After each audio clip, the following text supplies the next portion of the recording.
On average, a full-grown Rottweiler consumes about 2 to 3% of its body weight in food every single day. This can be anything from dog food to animal and marine protein, lean meats, the list goes on. But what if I told you that Rottweilers in Brazil unknowingly ate a person? Well, this alone is gruesome and vile, but the reason will give you genuine chills. I wish I could say that it wasn't real, but when 25-year-old Brazilian model, actress, and mother Eliza Samudio went missing, no one expected her remains to have been fed to Rottweilers, not even the police. Dubbed the invisible victim, since her remains can never be recovered, Eliza Samudio's case is going to leave you terrified, revolted, and in complete shock because it's the nightmarish depiction of the justice system siding with the famous and wealthy, judging the victim by their profession, and ultimately failing to protect them.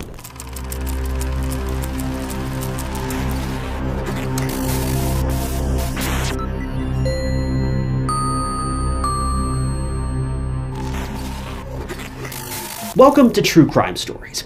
If you're new here, I post new true crime cases every single week with none of those terrible AI narrations, just you, me, and a case to solve. So if you want to see some good old-fashioned true crime documentaries, hit that subscribe button. It's totally free and it'll keep you up to date with all of my future videos. Eliza Silva Samudio was born on February 22, 1985 in Brazil, to parents Luiz and Fatima. Luiz was an architect, whereas Fatima was a farmer. But the couple was anything but perfect. See, Luiz was a violent man and would physically abuse Fatima on several occasions. It's safe to say that young Eliza got the very first glimpse of how terrible people can be very early on in her life. But Fatima wasn't the type of woman to stick around with an abusive man. So when Eliza was 6 months old, Fatima decided to take Eliza away from it all and divorce her husband. But since Fatima was in the throes of financial problems and couldn't raise a child on her own, baby Eliza was left with Luiz, while Fatima moved out of the family home and went on to restart her life in Campo Grande. Soon, she met a man, fell in love, got married, and the couple welcomed a son. The couple also started a somewhat successful pepper farm. All the while, Fatima occasionally met Eliza until she was 10 years old, and at this point, Eliza went to live with her mom and her now new family in Campo Grande. She spent a year there before moving back to her father's home after he threatened both of them with death, then took Eliza back to his terrible home. Life for Eliza was not ideal. Her family was broken. It was in financial strain, and Eliza, since she was very young, was also subjected to abuse by her father. The most disgusting part about Eliza's life with Luiz is that when she was just a teenager, he tried to force her into adult work, strictly because of the money that it made.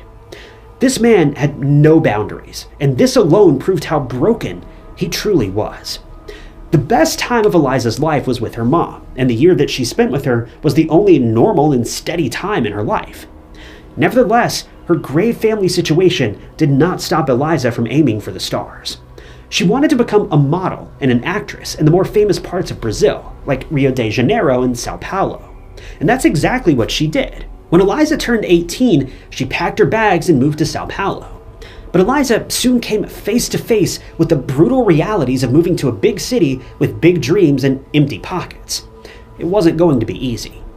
Even though Eliza auditioned for a lot of roles in movies, TV shows, and modeling campaigns, she didn't land any of them.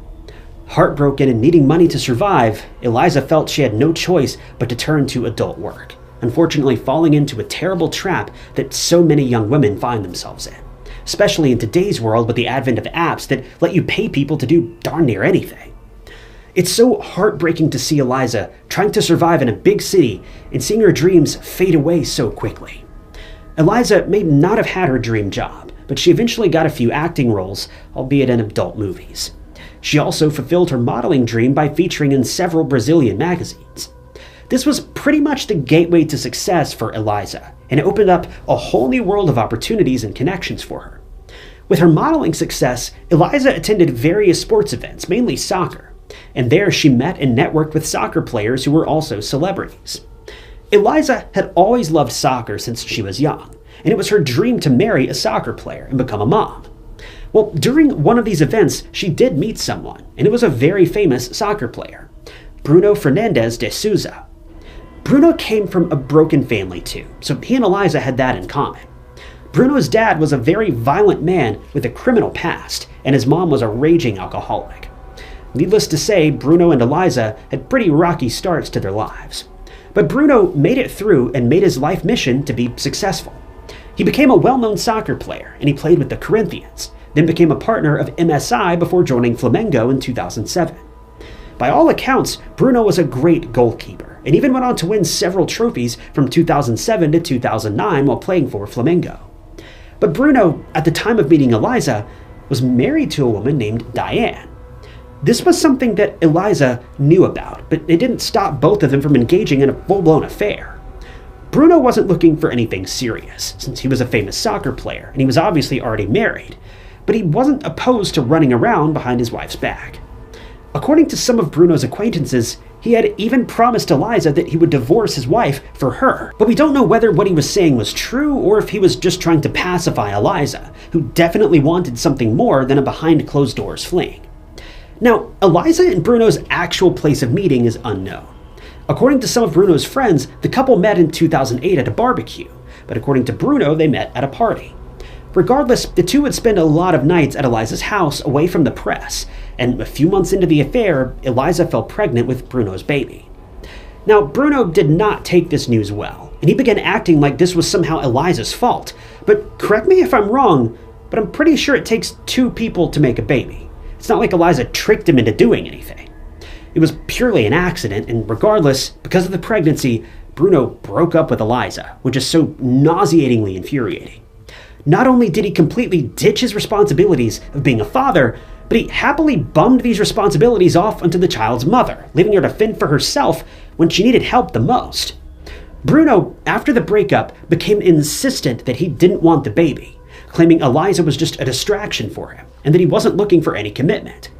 He even went as far as to try to force Eliza to get rid of the child, but thankfully Eliza stood her ground and wanted to keep the baby. This proved to be troublesome for Bruno and his reputation, because people started to talk. Scandals and rumors were everywhere that Bruno was involved with another woman and that she was expecting their child. This caused Bruno to spiral, and then things escalated dangerously. At one point, Bruno kidnapped Eliza and forced her to take medication that would end the baby's life, but thankfully the baby survived with no issues. But this incident caused Eliza to finally come out to the public and file a police report for her safety on October 13th of 2009. In her statement to the police, Eliza said Bruno was a volatile and dangerous man. When the case went to trial, the only protection Eliza got was an order that banned Bruno from coming within 300 meters of her, which wasn't nearly enough for Eliza, who was genuinely scared for her life. But the investigators failed to study her case further and give her the protection that she needed. It's believed that since Eliza had previously been involved with adult work, the police more or less wrote her off, gave her a simple restraining order, then sent her on her way. What Eliza really wanted was protection, surveillance, something. After this letdown, Eliza turned to Brazilian news stations and came out with details about her and Bruno's affair, which was a full blow to Bruno's personal life and his reputation. Eliza also demanded financial support from Bruno, but the court turned a blind eye to this, as the couple's relationship wasn't official. Which is completely ridiculous if you ask me. If having a child together doesn't make a relationship official, then I don't know what will. Bruno, in his own press conference and public appearances, went on to state that the child wasn't his, and that Eliza was trying to milk money out of him, because that was what women in this profession do, according to him. Which really tells you the kind of person that Bruno is. Eliza, on the other hand, shot down these derogatory allegations from Bruno, and confirmed she had been faithful to Bruno from the get-go, even though he hadn't technically been faithful to her, though because he was married. The whole situation was just a mess. Fast forward to February 10th of 2010. Eliza gave birth to a healthy baby boy, who she named Brunino, which when translated basically means Bruno Jr., or Little Bruno. Bruno was not the least bit interested in his child, and didn't even see him until he was 4 months old. The whole situation was all just so awful for Eliza and the baby. She wanted to give her son a better life. She hoped that the baby's father would show up for him, but sadly, Bruno only cared about his own image, and Eliza was about to find out just how far Bruno was willing to go to save his reputation.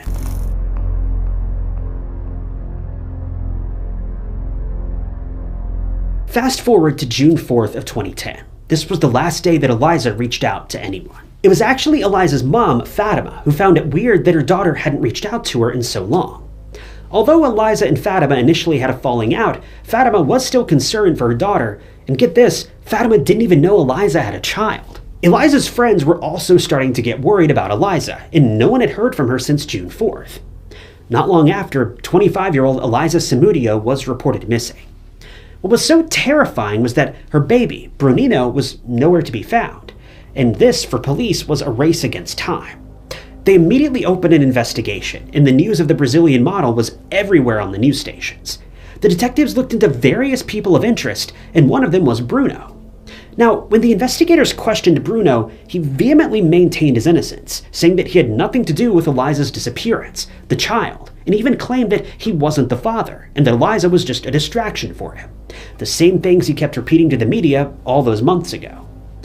June 24th, 2010 rolled around, and this is when a shocking and terrifying turn in the case was revealed. See, the police received an anonymous call from a person who stated that Eliza had been tragically murdered, and her body was buried under the concrete floor of Bruno's farm, and that all of the evidence had been burned. Now, even though this was a believable lead, as everyone had a lingering suspicion that the star goalie definitely had something to do with Eliza's disappearance, it wasn't as easy for the police. They couldn't obtain a search warrant for Bruno's residence, because he was a prominent figure in the investigation, didn't want to rock the boat unnecessarily, which is so hard to wrap your head around. The political climate in this area is apparently just so vastly different from other parts of the world. This is where the police and the justice system failed poor Eliza. Authorities failed to protect her in the beginning for reasons that are so asinine, and now, when Eliza and her son are missing, the investigators cared more about Bruno's public image than a woman who could very much be in danger at that time. If this doesn't make your blood boil, then I don't know what will. But on June 26th, Bruno was officially named the main suspect in Eliza's disappearance, after detectives found Brunino in Bruno's house with one of his other mistresses, Fernanda Castro. Luckily, Brunino was alive, unharmed, and well. When the investigators questioned Fernanda, she confessed that the child had been given to her by Bruno's wife, Diane, and she was asked to keep an eye on him. The detectives were extremely suspicious of Bruno at this point, because why would Diane have Eliza's child, and what was he doing in Bruno's house when he wanted nothing to do with the child? And more importantly, where was Eliza? With this revelation, Fernanda was taken into custody, while on June 28th, another search of Bruno's house was conducted, and by that time both Bruno and his wife Diane were uncooperative and they'd lawyered up. Pretty convenient timing. Well, the investigators found a lot of disturbing things during their search. Eliza's belongings, including her sunglasses and a pair of black shoes. They also found several baby diapers, and when they searched Bruno's Range Rover, the police found traces of blood, and this was taken in as evidence. When the investigators took all of this evidence to court, though, the judge dropped the case, as the evidence unfortunately wasn't enough. And in all fairness, outside of the blood, which wasn't even proven to be Eliza's at this point, you have to admit the rest of the evidence is fairly circumstantial. I mean, if the two had been dating, it makes sense that a few of her items could have been found at Bruno's home. But on July 6th, 2010, though, someone incredibly close to the case contacted the detectives with more evidence than they could have ever asked for. A confession.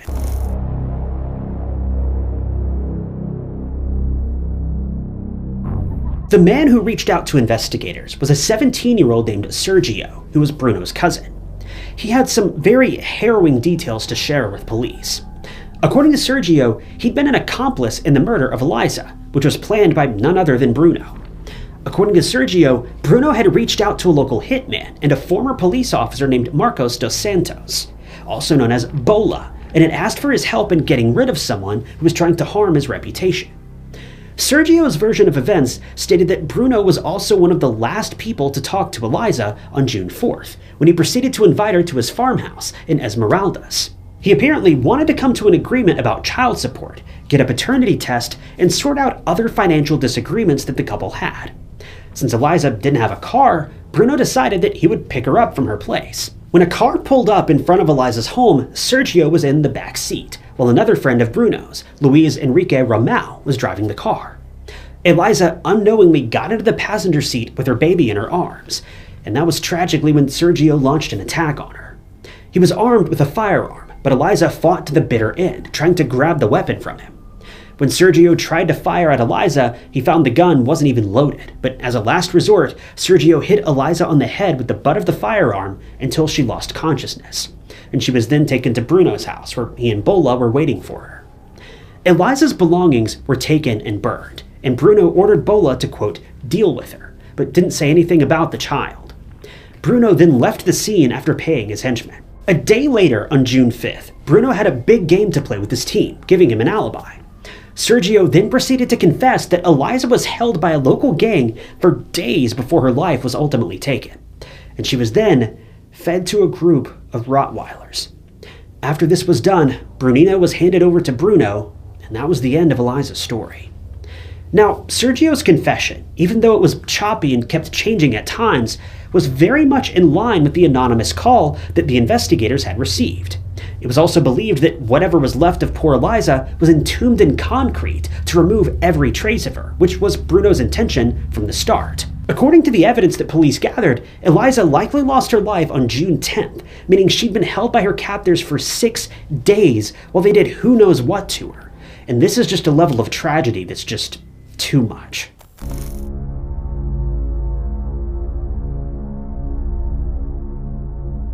The police, after hearing all of this, decided to conduct another search of the place where Sergio pinpointed where Eliza's remains were, but they found nothing.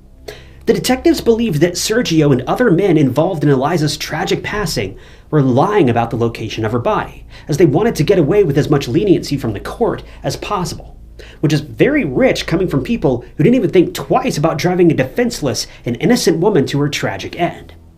Sergio's emotional confession proved to be the driving force, and the judge finally issued arrest warrants for everyone involved in Eliza's attack and death, which included Bruno as well. On July 8, 2010, Marcos, better known as Bola, was arrested by the military police. As for Bruno and Louise, they'd surrendered to the police after much convincing by Bruno's lawyers, as this was the best for his public image. Seriously, this man had the nerve to save his reputation, even after what he did. The trial was held on November 19th of 2012, almost 2 years after the disappearance of Eliza, and the main suspects included Bruno, Louise, Bola, Fernanda, Diane, and the 2 other accomplices. In the end, Louise was sentenced to only 15 years in prison for abducting and claiming the life of Eliza.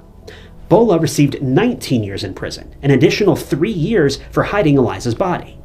Bruno's mistress, Fernanda, received 5 years in prison for withholding information from the authorities. For Bruno's trial, Sergio was the star witness, who was found not guilty since he was underage at the time of Eliza's passing. But something drastic did happen. See, Sergio had mysteriously passed away in 2012 after being hit by a motorcycle that had apparently been following him home from work. Even though it's assumed that Bruno didn't have anything to do with Sergio's death, it is a bit mysterious how he died, knowing that Bruno's trial was just around the corner. At Diane's trial, Bruno's wife, Diane was found not guilty and got off completely. In December of 2012, Flamengo officially terminated Bruno's contract, as Bruno's involvement in the team was causing the club to lose sponsors. So in the end, Bruno's reputation was still ruined, meaning at this point, Eliza had lost her life for nothing. Finally, in 2013, Bruno was found guilty of murdering his mistress, Eliza, and he was sentenced to 22 years in prison. But Bruno's story is not over yet, because in 2017, 4 years after Bruno was imprisoned, an appeal was filed by his attorneys, and Bruno was shockingly set free.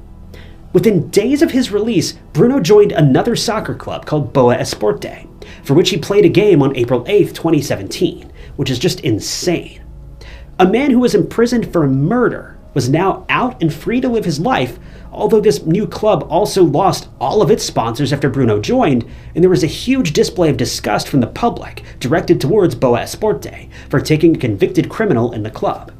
But that wasn't for long, because Bruno was rearrested after his appeal was rejected, and he had to live out his full sentence, meaning his contract with the new club was also terminated. But this was also short-lived, because in July of 2019, Bruno was given a semi-open prison sentence in which he was allowed out of prison during the day but was locked behind bars during the night, which is downright absurd.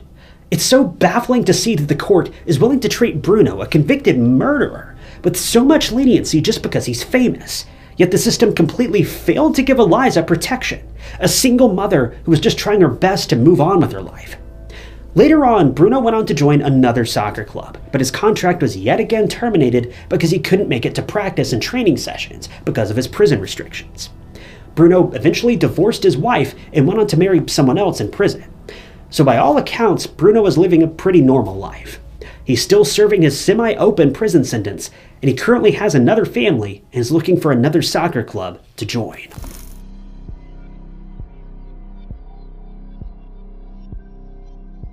Soon after Eliza's disappearance, and during the trial, her mom Fatima fought to the death for Bruno's custody.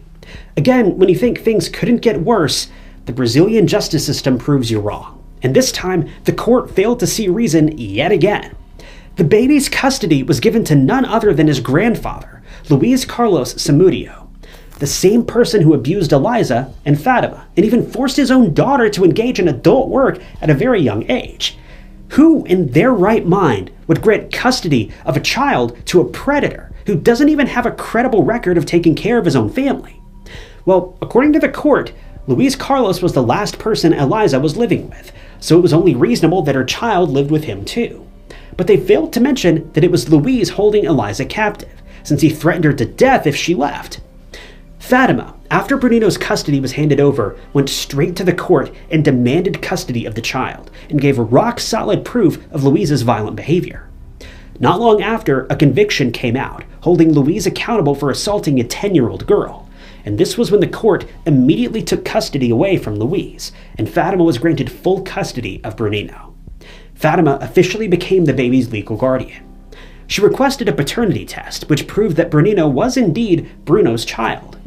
This confirmed Eliza's claim that she'd been faithful to Bruno. The child has grown up since and is living with his grandmother, who's showering him with all the attention and love that Eliza would have if she'd been alive and well. This case is truly tragic and is a perfect display of raw and unfiltered human rage. To think that Bruno, a self-obsessed and fame-hungry excuse of a person, would remove Eliza from the picture so brutally and mercilessly, and then witness the court go above and beyond in leniency towards him, is chilling beyond measure. Eliza, who had a rough start in life, was a headstrong girl with dreams of starting a family with the man that she loved. But she paid with her life, which was snuffed out by the very man she thought she could trust. Controlling and abusive relationships are like a dark maze with seemingly no way out. But there definitely is one if you choose to change the course of your life. We all deserve someone who's proud to have us in their life, not hide us away, because that's what real and healthy relationships are made of. And I think we all deserve that. Sadly, that chance was stolen away from Eliza, but don't let it be stolen away from you too.